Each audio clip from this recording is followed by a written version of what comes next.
मैं बस मेरा यही काम है। बोले तुम चिंता क्यों करते हो? बोले नो टेंशन रहो, बोले कोई प्रॉब्लम नहीं होगी। आज हमारा अश्वत्थामा गया, अश्वत्थामा ने जैसे ही वहां पहुंचा, लेकिन इतना ध्यान रखिएगा कि जा घोड़ा खेसाहिया मार सके ना कोई, बाल न बाका कर सके जो जग बेरी हो। जिसका कन्हैया रखवाला हो, जिसका गोविंद रखवाला हो, उसको कौन मार सकता है? किसकी हिम्मत है मारने वाली? लेकिन कन्हैया तो महाराज कौन है जानते? बोले अर्जुन के सबके पहरेदार बने बने हैं महाराज। कौन पहरेदार है इस टाइम? बोले कन्हैया पहरा लगा रहे, देख रहे, सुरक्षा कर रहे, लेकिन मेरे कन्हैया तो अंतर्यामी है, बोले सब देख रहे हैं क्या होगा। तो आज मेरे कन्हैया ने पांडवों से कहा कि आप यहाँ रहने योग्य नहीं है, आपको यहाँ से चलना चाहिए। तो आज मेरे कन्हैया सब पांडवों को लेकर के चले गए, लेकिन वहां पांचों द्रौपदी के पांचों पुत्र लेटे हुए हैं। जब पांचों द्रौपदी को के पांचों पांडव समझ करके अश्वत्थामा ने द्रौपदी के पांचों पुत्रों के सिरों को काटा और लेकर के जाने लगा।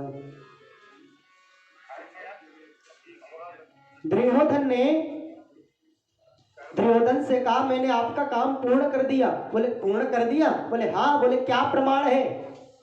बोले प्रमाण भी है। बोले जब उसने ये सुना कि मैंने आपका पूरा काम कर दिया तो उसको बड़ी भारी प्रसन्नता हुई महाराज, बहुत प्रसन्नता हुई। जैसे ही उन मुंडों को दिखाया और कहा ये देखिए, अब तो उसको दुख प्राप्त हुआ, क्योंकि उसको एक श्राप लगा हुआ था कि एक बार में दुख प्राप्त होगा और एक बार में ही सुख प्राप्त होगा। तो जब उसने कहा कि मैं काम कर चुका हूं तो प्रसन्न हुआ, और जैसे ही उन मुंडों को दिखाया तो बड़ा दुखित हुआ। जैसे ही दुखित हुआ उसका प्राणांत हो गया, दुर्योधन की मृत्यु हो गई। भोले बाल कृष्ण भगवान की। दुर्योधन की मृत्यु हुई। उसके बाद में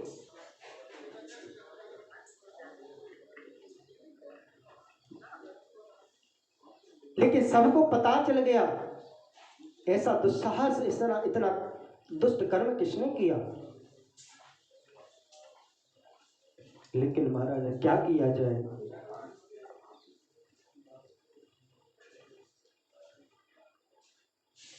आज द्रौपदी बिलख रही है, रो रही है। मेरे पुत्रों ने क्या बिगाड़ा था अश्वत्थामा का कि जो मेरे पुत्रों की सिरों को धड़ से अलग कर दिया? क्या बिगाड़ा था उसने? मेरे पुत्रों ने किसी का क्या बिगाड़ा जो मेरे पुत्र के पांचों पुत्रों के हमारा स्थल अलग से अलग कर दिए? कुछ तो नहीं बिगाड़ा था।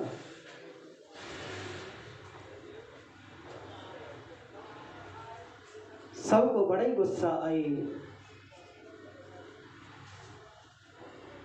अर्जुन ने गांडीव हाथ में लिया, भीम ने कहा कि चाहे कुछ भी हो जाए इसको हम छोड़ेंगे नहीं, चाहे कुछ भी करना पड़े। तो आज महाराज अश्वत्थामा को मारने के लिए कहने लगे हैं कि महाराज चाहे आकाश में हो, चाहे पाताल में हो, चाहे कहीं पर भी हो, मैं उसको छोड़ूंगा नहीं। अश्वत्थामा ने आज ब्रह्मास्त्र को जलाया। जैसे ब्रह्मास्त्र आते हुए देखा अर्जुन ने और कहा नहीं अब क्या हो? बोले पाहि पाहि महायोगम देव देव जगत्पते। जय हो। कन्हैया के चरणों में लेट गए, प्रभु अब तुम ही रक्षा करो। बोले क्यों टेंशन लेते हो भाई?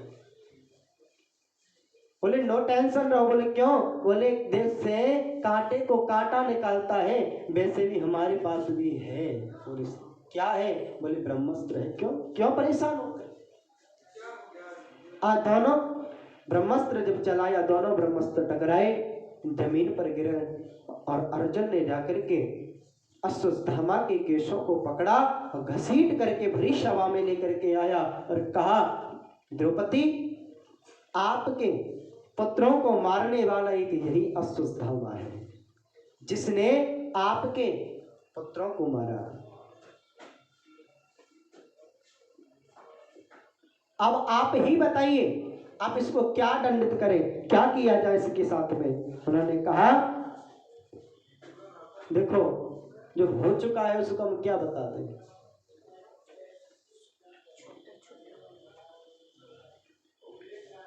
कि मेरे पुत्र चले गए, मर गए, कोई बात नहीं, अब इसको मत मारिए। क्यों? क्योंकि द्रोणाचार्य का पुत्र है, ब्राह्मण है, जो शिक्षा अपने पुत्र को नहीं दी वो शिक्षा आपको दी है,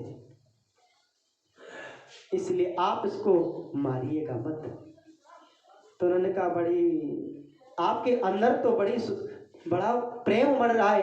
अच्छा एक बात बताइए, अगर हमें इसको मारूंगा तो हमें क्या मिलेगा? बोले कुछ नहीं मिल सकता, वो भी द्रोणाचार्य का एक पुत्र है, हम उसको भी हम मार दें तो महाराज वो द्रोणाचार्य की पुत्री गौतमी रोएगी नहीं क्या?